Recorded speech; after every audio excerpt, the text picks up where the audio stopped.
Muita luz para você, meu amigo, minha amiga. Bom, que Deus te abençoe, te guarde e te livra de todo mal.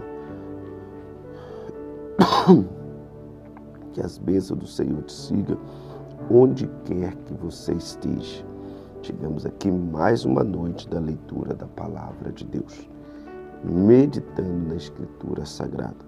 Estamos buscando conseguir ler a Bíblia em 365 dias, chegando hoje no 42º dia da leitura da Escritura Sagrada.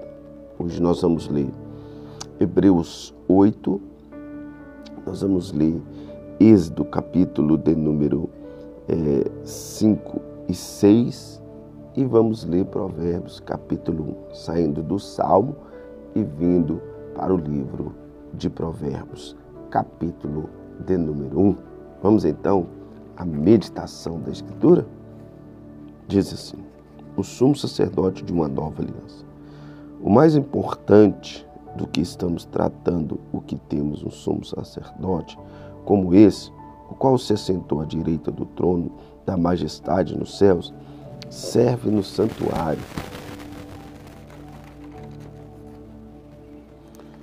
e verdadeiro tabernáculo que o Senhor erigiu e não o homem. Todo sumo sacerdote é constituído para apresentar ofertas e sacrifícios, por isso era necessário que também este tivesse algo oferecido. Se ele estivesse na terra em sério, seria sumo sacerdote, visto que existem aqueles que apresentam as ofertas prescritas pela lei. Ele serve num santuário que é cópia sobre daquele que está nos céus, já que Moisés foi avisado quanto estava para construir o tabernáculo. Tenha cuidado de fazer tudo segundo o modelo que lhe foi mostrado no monte. Agora, porém, o ministério que Jesus recebeu é superior ao dele, assim como também a aliança da qual ele é mediador, superior à antiga, sendo baseada em promessas superiores. Pois, se aquela primeira aliança fosse perfeita, não seria necessário procurar lugar para outra. Deus, porém, achou o povo falta e disse: estão chegando os dias, declara o Senhor, quando farei uma nova aliança com a comunidade de Israel e com a comunidade de Judá.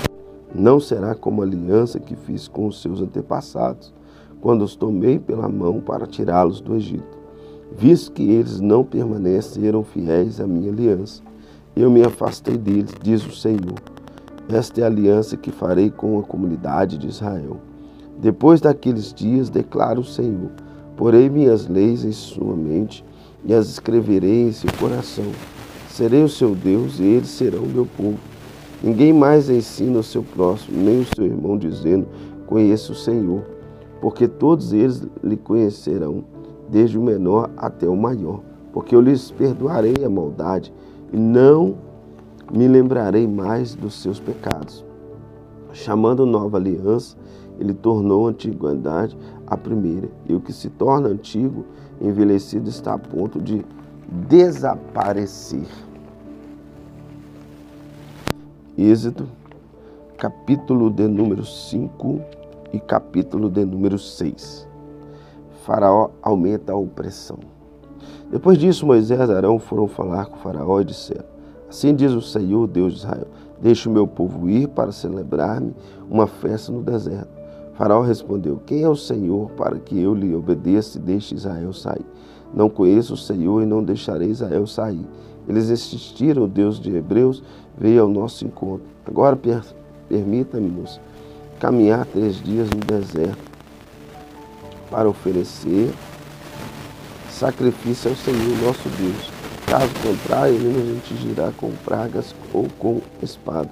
Mas o rei do Egito respondeu: Moisés e Arão, por que vocês estão fazendo o povo interromper suas tarefas? Voltem ao trabalho. E acrescentou: essa gente já é tão numerosa e vocês ainda os fazem parar de trabalhar. No mesmo dia, Faraó deu a seguinte ordem aos feitores, capatazes responsáveis pelo povo: Não forneçam mais palha ao povo para fazer tijolos, como faziam antes, eles que tratem e ajudem palha, mas exigem que continuem a fazer a mesma quantidade de tijolos. Não reduzam a cota, são preguiçosos e por isso estão clamando. Iremos oferecer sacrifício ao nosso Deus. Aumentem a carga de trabalho dessa gente para que cumpram suas tarefas e não deem atenção às mentiras.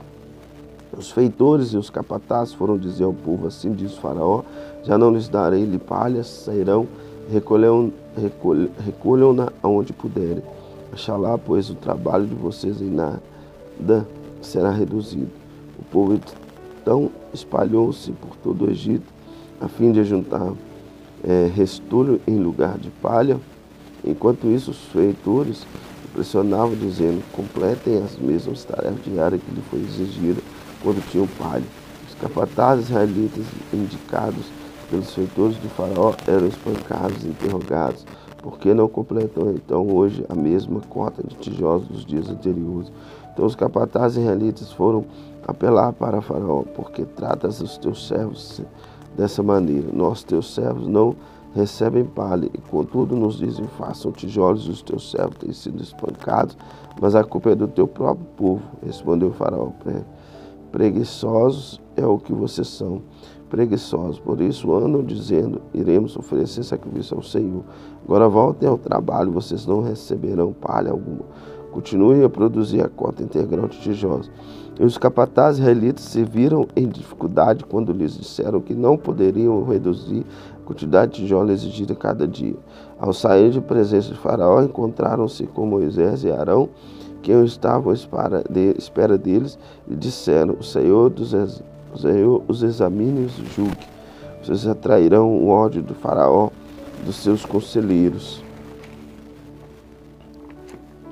Sobre nós lhe puseram nas mãos uma espada para que nos matem.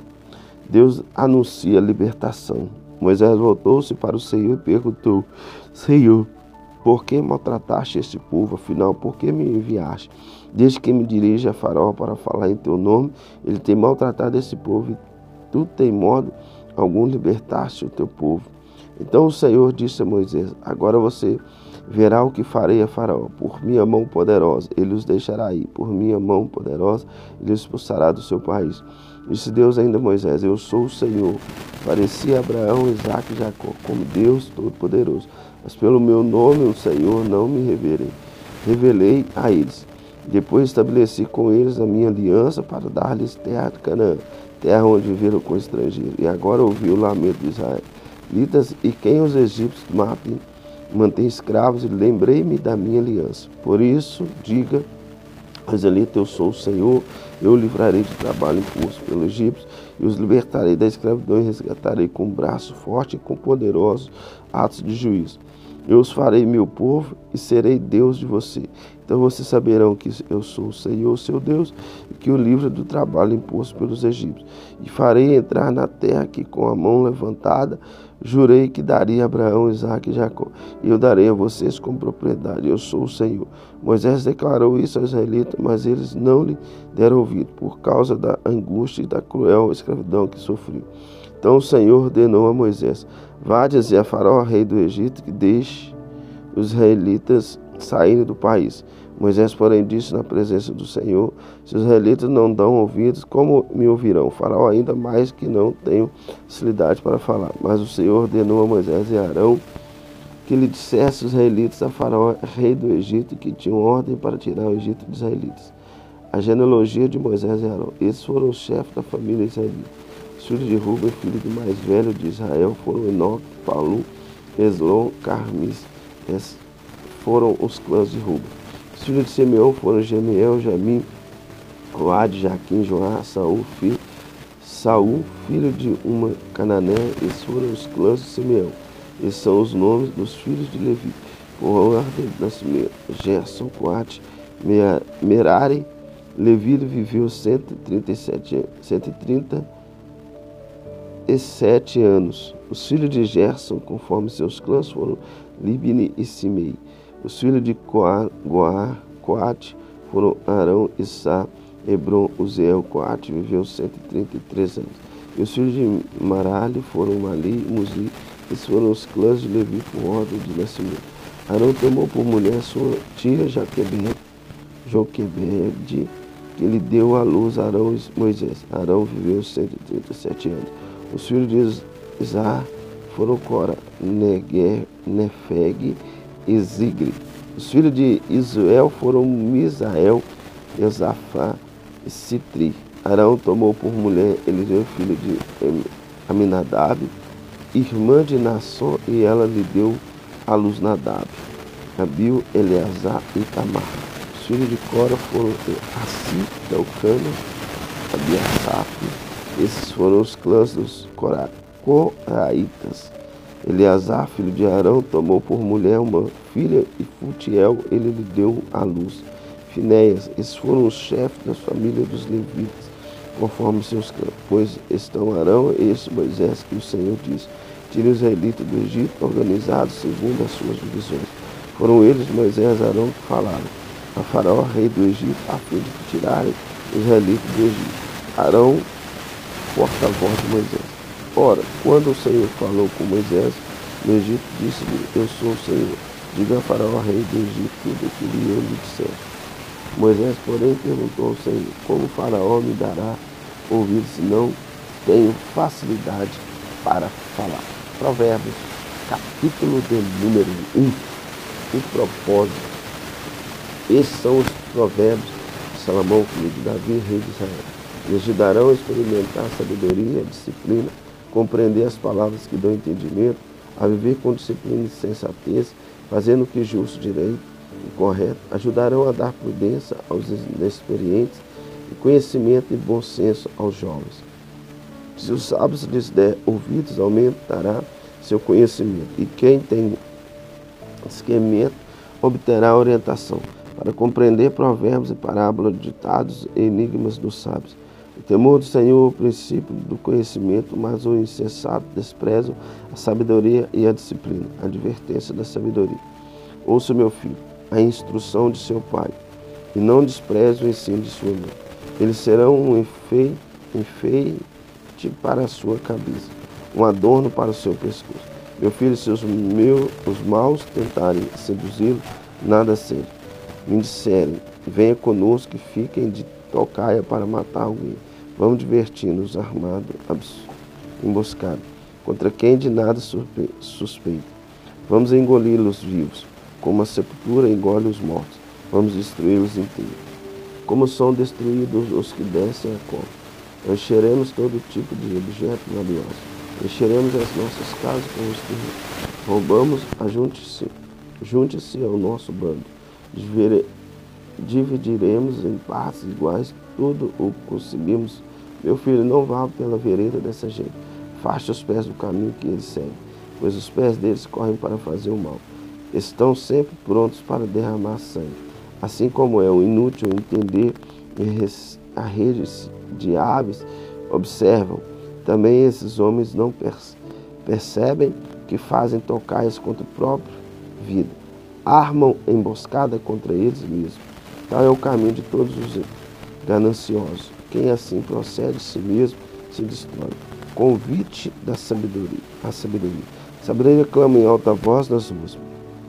Erga a voz praças públicas, nas esquinas das ruas barulhentas. Ela clama. Nas portas da cidade faz o seu discurso. Até quando vocês inexperientes irão contentar-se com a sua experiência?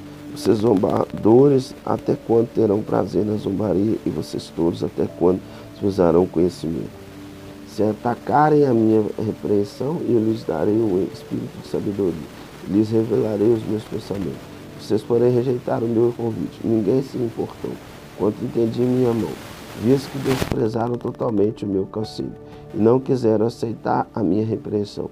Eu, de minha parte, vou ver-me da sua desgraça, zombarei quando o que temem e se abater sobre vocês, quando aquilo que temem abater-se sobre vocês como uma tempestade, quando a desgraça os atingir como um vendaval, quando a angústia e a dor os dominarem. Então vocês me chamarão, mas não responderei. Procurarão por mim, mas não me encontrarão, visto que desprezaram o conhecimento, recusaram o temor do Senhor, não quiseram aceitar o meu conselho, e fizeram pouco caso à minha advertência.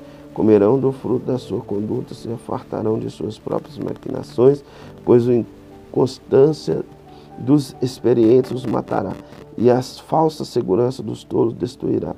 Mas quem me ouvir viverá em segurança, e estará tranquilo, sem temer nenhum mal. Que Deus os abençoe e enche de toda a graça e proteção. Assim nós completamos mais uma leitura da Bíblia. Tenha uma boa noite e um bom sono em Cristo Jesus. Um grande abraço, um beijo no teu coração. Fica firme, fica crente.